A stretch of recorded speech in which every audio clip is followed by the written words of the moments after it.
Reaction को कहते हैं। Double displacement reaction between two equal solution of ionic compound to form insoluble solid substance is called precipitate. Such reaction is called precipitation. अब ये क्या है? अगर double displacement reaction two any compound के बीच में हो रहा है, आयनिक कंपाउंड आपने पढ़ा होगा, बहुत अच्छे तरीके से पढ़ा होगा, है ना। मेटल और नॉन मेटल के बीच जो बॉन्डिंग बनती है, इलेक्ट्रोस्टैटिक बॉन्ड बनता है, आयनिक कंपाउंड का फॉर्मेशन होता है। तो दो आयनिक कंपाउंड यहाँ पे बन रहे हैं, रिएक्शन कर रहे हैं और इनसॉल्युबल सॉलिड सब्सटेंस बना रहे हैं। इनसॉल्युबल सॉलिड सब्सटेंस को कहते हैं प्रेसिपिटेट और इस रिएक्शन को कहते हैं प्रेसिपिटेशन। और एक्चुअल में प्रेसिपिटेशन रिएक्शन हो या न्यूट्रलाइजेशन रिएक्शन हो, दोनों ही रिएक्शन एक तरह की डबल डिस्प्लेसमेंट रिएक्शन है। और इसको समझते हैं। देखो, NaCl ये इसका आयन है और ये एन आयन है, ये प्लस और माइनस। सिल्वर नाइट्रेट इसका प्लस और माइनस है। दोनों के बीच में रिएक्शन हो, दोनों इक्वस फॉर्म में है, इक्वस फॉर्म में है। जब इन दोनों के बीच में रिएक्शन होता है तो हुआ क्या चीज़, ध्यान से देखो। सोडियम ने सिल्वर के साथ, क्लोरीन ने नाइट्रेट के साथ फॉर्मेशन कर लिया, डबल डिस्प्लेसमेंट हो गया। देखा क्या गया, बर्तन में, पॉट में AgCl नीचे में सॉलिड इनसॉल्युबल सब्सटेंस के फॉर्म में बैठ गया। अब सॉलिड सब्सटेंस के फॉर्म में नीचे बैठ गया तो ये प्रेसिपिटेट ही तो कहलाएगा according to definition of precipitate. इस तरह से बेरियम क्लोराइड और सल्फ्यूरिक एसिड, बेरियम सल्फेट का वाइट PPT बनाती है, कॉपर सल्फेट और हाइड्रोजन सल्फाइड कॉपर सल्फाइड का ब्लैक प्रेसिपिटेट बनाती है, डाउनवर्ड एरो प्रेसिपिटेट को बता रहा है। तो ये हो गया precipitation reaction. When equal solution of acid, अगर एसिड का इक्वल सॉल्यूशन लिया जाए और बेस का इक्वल सॉल्यूशन, बेस को अल्कली भी कहते हैं, सॉल्यूशन लिया जाए और दोनों में रिएक्शन कराया जाए तो सॉल्ट बनता है और वाटर, कभी कभी गैस भी बन जाती है, CO2 वगैरह। तो एसिड प्लस, आप कह सकते हो एसिड प्लस बेस जब रिएक्शन करती है तो most of cases salt and water बनाती है और इस रिएक्शन को हम कहते हैं न्यूट्रलाइजेशन रिएक्शन। क्या कहते हैं? Neutralisation reaction. इन शॉर्ट में बोले तो यही न्यूट्रलाइजेशन है। इसमें जो प्रोडक्ट बना, ये वाला और ये वाला, ये एसिड है, ये क्या करती है, ब्लू लिटमस पेपर को रेड कर सकती है। इसका इक्वस फॉर्म क्या कर सकता है, रेड को ब्लू कर सकता है। लेकिन जो प्रोडक्ट बना ना, वो किसी भी लिटमस पेपर पे अपना इफेक्ट शो ही नहीं करता है, यानी ये न्यूट्रल बिहेवियर शो करता है। जो प्रोडक्ट बने हैं ना, वो कैसा बिहेवियर शो करते हैं, न्यूट्रल बिहेवियर। इसलिए इस रिएक्शन को न्यूट्रलाइजेशन रिएक्शन कहते हैं। एग्जाम्पल, ये लॉन्ग बेस है, ये एसिड है sulphuric acid, sodium sulphate water. Milk of magnesia, हम लोग के पेट में जो गैस्ट्रिक जूस HCl होती है, ज़्यादा हो जाती है तो हम लोग मिल्क ऑफ मैग्नीशिया, इनो वगैरह पीते हैं, है ना। अब दोनों रिएक्शन करके मैग्नीशियम क्लोराइड और वाटर बनाती है। तो ये सारी रिएक्शंस हो गई आपकी न्यूट्रलाइजेशन रिएक्शन। अब आते हैं एक्सोथर्मिक और एंडोथर्मिक रिएक्शंस क्या होते हैं। A chemical reaction accompanied by the evolution of heat is called exothermic reaction. किसी रिएक्शन में आपको ये लगता है कि प्रोडक्ट तो बन ही रहा, प्रोडक्ट के साथ साथ हीट का एवोल्यूशन हो रहा, साथ साथ हीट भी निकल रही है ना। तो ऐसे रिएक्शन को एक्सोथर्मिक रिएक्शन कहते हैं। कंबशन ऑफ फ्यूल, कोई भी फ्यूल जलती है तो हीट तो निकलती है, हर कंबशन एक एक्सोथर्मिक रिएक्शन है। डिस्प्लेसमेंट रिएक्शन जितनी भी होती है वो एक तरह का एक्सोथर्मिक रिएक्शन है। और रिस्पायरेशन, जो हम सांस लेते हैं जिसको रिस्पायरेशन का, एक्चुअल में ब्रीदिंग और रिस्पायरेशन अलग है, बायोलॉजिकल टर्म। रिस्पायरेशन जो हम करते हैं, फूड खाते हैं, फूड का डाइजेशन में वो ग्लूकोज में बदल जाता है। ग्लूकोज माइटोकॉन्ड्रिया में और साइटोप्लाज्म में सेलुलर रिस्पायरेशन होता है। तो ग्लूकोज ऑक्सीजन से रिएक्शन करती है, ऑक्सीजन से रिएक्शन करके आपको CO2, O2 और हीट एनर्जी ATP के फॉर्म में देती है। चूंकि इस रिएक्शन में भी बाय प्रोडक्ट क्या निकल रहा है, हीट, इसलिए रिस्पायरेशन को भी हम एक्सोथर्मिक रिएक्शन कंसिडर करते हैं। ठीक है। और भी यहाँ पे कुछ एग्जांपल दिए हुए हैं। नाइट्रोजन हाइड्रोजन से रिएक्शन करके अमोनिया गैस बनाता है और ये भी एक तरह की, आप कह सकते हो, एक्सोथर्मिक, इसमें हीट रिवॉल्व होता है। आप यहाँ पे देख रहे हो हाइड्रोजन ऑक्सीजन से रिएक्शन करके वाटर बना रहा है, ये भी एक तरीके का एक्सोथर्मिक रिएक्शन है। तो एक्सोथर्मिक रिएक्शन आप समझ सकते हो कि बहुत सारे एग्जाम्पल हो सकते हैं, कुछ सेटेबल एग्जाम्पल है NCERT के अकॉर्डिंग। और वैसे केमिकल रिएक्शन जिसमें आप हीट बाहर से इसको देते हो तभी वो रिएक्शन फिजिबल हो पाता है। एब्जॉर्प्शन ऑफ हीट होता है, उसको हम एंडोथर्मिक कहते हैं। नाइट्रोजन और ऑक्सीजन नाइट्रिक ऑक्साइड बनाते हैं, इसमें आपको यहाँ पे हीट देना पड़ेगा तभी ये रिएक्शन पॉसिबल है। आपको हाइड्रोजन ऑक्सीजन रिएक्शन करके हाइड्रोजन आयोडाइड बनाती है, इसमें आपको देना पड़ेगा, तो इसमें हीट आपको देना पड़ रहा है। एंडोथर्मिक रिएक्शन है। बेरियम हाइड्रोक्साइड और अमोनियम क्लोराइड रिएक्शन कर बेरियम क्लोराइड बनाती है और NH4OH बनाती है। ये भी एक तरह की एक्सोथर्मिक रिएक्शन है। तो ये था एंडोथर्मिक और एक्सोथर्मिक रिएक्शन। हीट जिसमें आप एवोल्यूशन होता है, हीट का एवोल्यूशन एक्सोथर्मिक, हीट का एब्जॉर्प्शन एंडोथर्मिक रिएक्शन। कुछ सेटेबल एग्जाम्पल के साथ आपने देखा। तो इस तरीके से हम आगे हैं नेक्स्ट टॉपिक पे, oxidation and reduction reaction. Oxidation may be defined as the addition of oxygen and removal of hydrogen from a substance in a chemical reaction. किसी भी केमिकल रिएक्शन में आपको लगता है कि ऑक्सीजन क्या हो रहा है, ऐड हो रहा, ऑक्सीजन ऐड हो रहा, या फिर किसी भी रिएक्शन में आपको लगता है कि हाइड्रोजन रिमूव हो रहा, हट रहा, दोनों ही को आप कह सकते हैं ऑक्सीडेशन रिएक्शन। इसका उल्टा, अगर किसी रिएक्शन में आपको लगता है कि हाइड्रोजन ऐड हो रहा उल्टा और ऑक्सीजन हट रहा है, तो आप उसको रिडक्शन रिएक्शन कहते हो। तो ऑक्सीजन का ऐड होना ऑक्सीडेशन, हाइड्रोजन का रिमूव होना दोनों ही ऑक्सीडेशन। वैसे सब्सटेंस जो ऑक्सीजन को ऐड करते हैं या हाइड्रोजन को रिमूव करते हैं वो सब्सटेंस कहलाते हैं ऑक्सीडाइजिंग सब्सटेंस या ऑक्सीडाइजिंग एजेंट OA। और वैसे सब्सटेंस जो हाइड्रोजन को हटाते हैं या फिर ऑक्सीजन को हटाते हैं या हाइड्रोजन को ऐड करते हैं, तो वैसे सब्सटेंस कहलाते हैं आपको रिड्यूसिंग एजेंट। देखिए सिर्फ डिफिनीशन पोर्शन है, आप डिफिनीशन याद कर लोगे, मैंने इसको समझाते हैं अब आपको। देखो, oxidation and reduction reaction. Oxidation में be defined as addition of oxygen और removal of hydrogen from a substance in a chemical reaction. किसी भी केमिकल रिएक्शन में ऑक्सीजन का ऐड होना और हाइड्रोजन का हटना ऑक्सीडेशन कहलाता है। और वैसे सब्सटेंस जो या तो ऑक्सीजन को किसी को देते हैं या उससे हाइड्रोजन को हटा देते हैं ऑक्सीडाइजिंग एजेंट कहलाते हैं। रिडक्शन में भी defined as addition of hydrogen और removal of oxygen from a substance in a chemical reaction. अगर कोई किसी रिएक्शन में हाइड्रोजन जुट रहा है या ऑक्सीजन हट रहा है, वो कहलाएगा reduction. The substance which either give hydrogen और remove oxygen in a reduction reaction is called reducing agent. अगर किसी रिएक्शन में हाइड्रोजन दिया जा रहा या ऑक्सीजन को हटाया जा रहा तो वो रिड्यूसिंग एजेंट कहलाएगा, जो सब्सटेंस ऐसे करते हो। Oxidation and reduction reaction never occur alone. Oxidation और रिडक्शन कभी भी अलग अलग नहीं होते हैं। एक ही रिएक्शन में अगर एक रिएक्टेंट का ऑक्सीडेशन हो रहा है तो दूसरे रिएक्टेंट का रिडक्शन होगा।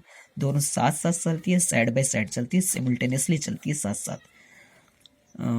इस और दोनों को एक साथ रिडॉक्स रिएक्शन कहा जाता है। ये बेसिक सी चीज़ है और इस रिएक्शन को समझाते हैं। देखो, जिंक ऑक्साइड और कार्बन रिएक्शन करके जिंक और कार्बन CO बना रही है, कार्बन मोनोऑक्साइड। चलो ये जिंक है, आपने देखा कि जिंक के साथ ऑक्सीजन है, देखा। आप उधर गए प्रोडक्ट में कि जिंक और ऑक्सीजन को खोजते हैं, जिंक तो मिल गया आपको, क्या ऑक्सीजन मिला? यहाँ पे नहीं। तो इस रिएक्शन को गौर से देखो, इस रिएक्शन को गौर से देखो। ऑक्सीजन इसमें हट गया, ऑक्सीजन का हटना रिडक्शन, रिडक्शन। तो आप कह सकते हो कि जिंक ऑक्साइड का रिडक्शन हो रहा। अब ज़्यादा कुछ खोजने की ज़रूरत नहीं है। अगर जिंक ऑक्साइड का रिडक्शन हो रहा तो सेकंड वाला जो रिएक्टेंट है ना, उसका जाहिर सी बात है क्या होगा, ऑक्सीडेशन होगा। तो बताओ सेकंड वाला रिएक्टेंट कौन बच गया? ये, तो इसका ऑक्सीडेशन होगा। ऑक्सीडेशन किसका होगा? कार्बन का। ठीक है, कार्बन का। सिर्फ याद रखेंगे, प्रोडक्ट वाले का कुछ नहीं होता, प्रोडक्ट वाले का कुछ भी नहीं होता, जो भी होता है रिएक्टेंट का होता है सारा चीज़। अब एक और इंटरेस्टिंग टिक बताने का, जिसका रिडक्शन हो रहा है ना वो ऑक्सीडाइजिंग एजेंट होगा।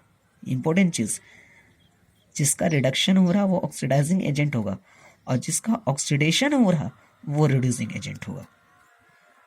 आ गया समझ में? एक और एग्जांपल लेके बताते हैं। एक कॉपर ऑक्साइड है, ये हाइड्रोजन है, प्रोडक्ट में बना है कॉपर प्लस वाटर। अब देखो कॉपर और ऑक्सीजन साथ साथ था, कॉपर को खोजने चले, ऑक्सीजन को खोजने चले, कॉपर मिल गया, रुक जाओ, ऑक्सीजन हट गया, तो बताओ ऑक्सीजन का हटना रिडक्शन अकॉर्डिंग टू डेफिनेशन। तो बताओ इसका क्या हो रहा होगा, अगर इसका रिडक्शन हो रहा है इस वाले का, तो इसका क्या हो रहा होगा, ऑक्सीडेशन ऑफ कोर्स। और इसका ऑक्सीडेशन हो रहा तो ये रिड्यूसिंग एजेंट होगा उल्टा, और इसका रिडक्शन हो रहा तो ये ऑक्सीडाइजिंग एजेंट होगा। इस तरह से कुछ एक्सरसाइज में हम क्वेश्चन दे देंगे प्रैक्टिस के लिए, आप इसके हेल्प से कर लोगे। वीडियो की लेंथ बड़ी हो जाएगी इसलिए हम ज़्यादा नहीं आगे करेंगे। Oxidation in everyday life, daily life में जो ऑक्सीडेशन यूज होता है उसकी चर्चा आप करते हैं। Corrosion, corrosion the process of slow destruction of metals and metal containing metals due to their exposure to environment. Environment में जो भी ऑक्सीजन है, मॉइस्चर्स हैं, एसिड हैं, उससे मेटल और मेटल के का सरफेस रिएक्शन कर जाता है और उसकी ऊपरी सरफेस पे उसके अपर सरफेस का डिस्ट्रक्शन होना शुरू हो जाता है। तो इस प्रोसेस को कहते हैं कॉरिजन। सिंपल भाषा में कहें तो जंग लगना एक तरीके का कहलाता है कॉरिजन। कॉरिजन एक रिडॉक्स रिएक्शन है। कॉरिजन की वजह से ही कॉपर पर ग्रीन कोटिंग आ जाती है हरे रंग की। कॉरिजन की वजह से ही सिल्वर पर सिल्वर सल्फाइड की ब्लैक कोटिंग आ जाती है, काला रंग का हो जाता है। और कॉरिजन की वजह से ही लोहा ब्राउन कलर का हो जाता है, जंग लग जाता है। लोहे में कॉरिजन को रस्टिंग कहा जाता है, जंग लगना कहते हैं। लोहे में जब कॉरिजन हो जाता है तो उसको जंग लगना। जंग लगे हुए लोहे का फॉर्मूला होता है Fe2O3 XS2O, X number of water molecules होते हैं। इसको हाइड्रेटेड फेरिक 3 ऑक्साइड भी पढ़ा जाता है। ये हो गया आपका जंग लगना यानी कॉरिजन। कॉरिजन के लिए ज़रूरी चीज़ है, कॉरिजन तभी होगा जब एयर यानी ऑक्सीजन प्रेजेंस होगा, necessary condition for occurrence of corrosion. और कॉरिजन तभी होगा जब मॉइस्चर यानी वाटर होगी इन्वायरमेंट में। अगर इस दोनों चीज़ को रिमूव कर दिया जाए तो कॉरिजन की रेट बहुत घट जाएगी या ख़त्म भी हो सकती है कॉरिजन। आपको ये याद रखना है, कॉरिजन के लिए ज़रूरी प्लेस, ठीक है। अब नेक्स्ट पॉइंट पे आते हैं हम। देखो कॉरिजन चूँकि पर एयर पता नहीं कितने कॉरिजन की वजह से मेटल सरफेस का डिस्ट्रक्शन होता है, इकोनॉमिकली कितने ज़्यादा नुकसान सहना पड़ता है। तो प्रिवेंशन बचाने का सबसे आसान सा तरीका है वाटर और एयर को मेटल से दूर किया जाए, पेंट कर दिया जाए, उस पर ग्रीस लगा दिया जाए, तेल कर दिया जाए, कोटिंग कर दिया जाए उसके सरफेस को। सिंपल भाषा में कहें तो मेटल को more reactive metal like chromium, निकल, जिंक का लेयर चढ़ा दिया जाए उस पर, ताकि अंदर वाले प्योर मेटल का डिस्ट्रक्शन कम हो। मेटल की सरफेस पर जिंक का लेपिंग करना गैल्वेनाइजेशन कहलाता है। मेटल लोहे वगैरह की सरफेस पे जिंक का कोटिंग करना गैल्वेनाइजेशन कहलाता है। मेटल को लेस इलेक्ट्रोपॉजिटिव मेटल से कोटिंग कर दिया जाए ताकि लेस वाले का रिएक्शन कम होगा, अंदर वाला सेव होगा। मेटल के सरफेस पे टीन मेटल की, है ना, टीन की कोटिंग करना कहलाता है टीनिंग। सबसे आसान सा तरीका आज जो बहुत ही कॉरिजन से बचने का, एलॉइंग बना देना है ना। आप लोहे में बहुत ज़्यादा कॉरिजन होता है तो लोहे को स्टील में बदल दिया जाए, है ना। प्योर लोहे में थोड़ा सा कार्बन मिला दिया जाए और वो स्टील में बदल जाएगा। ब्रास बना दिया जाए, ब्रोंज बना दिया जाए, जर्मन सिल्वर बना दिया जाए। आप इस चैप्टर को और मेटल में इस चीज़ को डिटेल से पढ़ोगे तो ये बेसिक सी चीज़ आपको यहाँ पे इतना ध्यान रखना। सिर्फ rancidity, the oxidative deterioration of oil and fats leading to foul smell, महक का ख़राब हो जाना। किसकी महक का? तेल की चीज़ों की, बनी हुई चीज़ों की महक का ख़राब हो जाना। टेस्टिंग लाइक रैंक स्टेल, उसकी टेस्ट ख़राब हो जाना, खट्टा हो जाना, इस चीज़ को कहा जाता है रेंसिडिटी। यानी आप इसको सिंपल भाषा में ऐसे समझ सकते हो, जो भी तेल की पकी हुई खाने की चीज़ होती है काफ़ी समय तक रखने पर ऑक्सीजन उससे रिएक्शन कर जाता है और उसका ऑक्सीडेशन हो जाता है, जिससे उनका स्मेल के साथ साथ उसका टेस्ट भी ख़राब हो जाता है। इस प्रोसेस को रेंसिडिटी कहा जाता है। हम चाहते हैं कि जो मेरे पास चिप्स की पैकेट होती है, उसमें वो भी तो एक तरह का फ्राई किया हुआ तेल में चीज़ होता है, वो सारा चीज़ हम चाहते हैं कि वो काफ़ी देर तक, काफ़ी दिनों तक, है ना, उसका रेंसिडिटी ना हो। तो उसमें एंटीऑक्सीडेंट्स यूज़ किया जाता है, या फिर उसमें से ऑक्सीजन को निकाल कर, ऑक्सीजन की जगह पर इनर्ट नेचर वाले ऑक्सीजन को निकाल कर नाइट्रोजन को वहाँ पे फिल किया जाता है। In order to preserve food atom, we flush with them nitrogen gas, because by doing so, the oxidation of food atom by oxygen is prevented and the food atom not deteriorate. तो chips के packet में oxygen को हटाकर वहाँ पे nitrogen fill किया जाता है। नाइट्रोजन एक इनर्ट नेचर की गैस होती है जो रिएक्शन नहीं करती है, और जो फूड आइटम होता है वो प्रिवेंट होता है, डिटेरियोरेशन से बचा रहता है। तो एनसीईआरटी के अकॉर्डिंग चैप्टर नंबर 1 केमिस्ट्री का केमिकल रिएक्शन एंड इक्वेशन की पूरे टॉपिक को by definition by special note point के साथ आपको पढ़ा दिया गया। कुछ क्वेश्चंस यहाँ पे आपको दिए जा रहे हैं बैलेंस केमिकल इक्वेशन बनाने के लिए। आप यहाँ से एक बार इसका स्क्रीनशॉट ले लेंगे।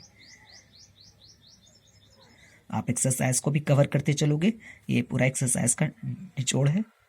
इसके बाद कुछ अभी आपको ऑक्सीडेशन रिडक्शन रिएक्शन पढ़ाया गया है ना।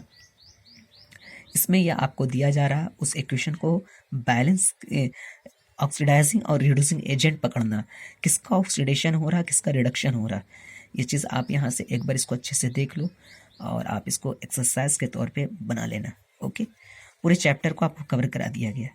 और जैसा कि आपको पता है कि हर चैप्टर के लास्ट में हम आपको फुल डेप्थ में लॉन्ग क्वेश्चन का असाइनमेंट देते हैं, कुछ इंपॉर्टेंट क्वेश्चन का। तो वो असाइनमेंट अभी भी दिया जा रहा है, ये आपका असाइनमेंट से देख लो, असाइनमेंट्स के क्वेश्चन से आ जाओ। What do you mean by exothermic and endothermic reaction with reaction के साथ लिखना है आपको, एंडोथर्मिक और एक्सोथर्मिक रिएक्शन क्या होता है। What do you mean by precipitation reaction, explain given examples, example भी दें प्रेसिपिटेशन रिएक्शन क्या है। Explain given example how oxidation and reduction occur side by side, आप एक्सप्लेन करें कि oxidation and reduction reaction simultaneously साथ साथ कैसे होता है, एक एग्जाम्पल के साथ बताएं। Why is respiration considered as exothermic reaction, respiration को एक्सोथर्मिक रिएक्शन क्यों कहा जाता है, जो कि भी एक्सरसाइज में हमने चर्चा किया। Why does color of copper 2 sulfate solution changes when an iron nail is dipped in it, ठीक है। आयरन की काटी को, लोहे की काटी को कॉपर सल्फेट में डाला जाता है तो सॉल्यूशन का कलर ब्लू से लाइट ग्रीन क्यों चेंज कर जाता है, इसी का आंसर आपको देना है। आपको यहाँ पे एक एग्जांपल दिया हुआ है और इसमें ऑक्सीडाइजिंग और रिड्यूसिंग एजेंट दिया हुआ है, जिसकी चर्चा हम लोग कर दिया है, और अभी ऊपर में आपको कुछ एग्जाम्पल ही बनाने के लिए दिया है। डिफाइन करना है कोरिजन और रेंसिडिटी को, डिफ्रेंशिएट करना है डिस्प्लेसमेंट और डबल डिस्प्लेसमेंट रिएक्शन को एग्जांपल के साथ देकर। Why do potato chip manufacture fill the packet of chip with nitrogen gas, जो मैन्युफैक्चरर्स होते हैं पोटैटो चिप वगैरह बनाने के, वही तो वो नाइट्रोजन गैस से उसको क्यों फिल करते हैं। और 2 इक्वेशन दिया गया बैलेंस करने के लिए, 2 क्या आपको नेक्स्ट पेज में बहुत सारे दे दिए गए। तो इस तरीके से पूरे चैप्टर को एक वीडियो में कंपैक्ट फॉर्म में पूरी कंटेंट के साथ सिंपल शब्दों में पढ़ाया गया है। अगर आपको वीडियो पसंद आता है तो सब्सक्राइब करें, लाइक करें, शेयर करें। Thank you very much.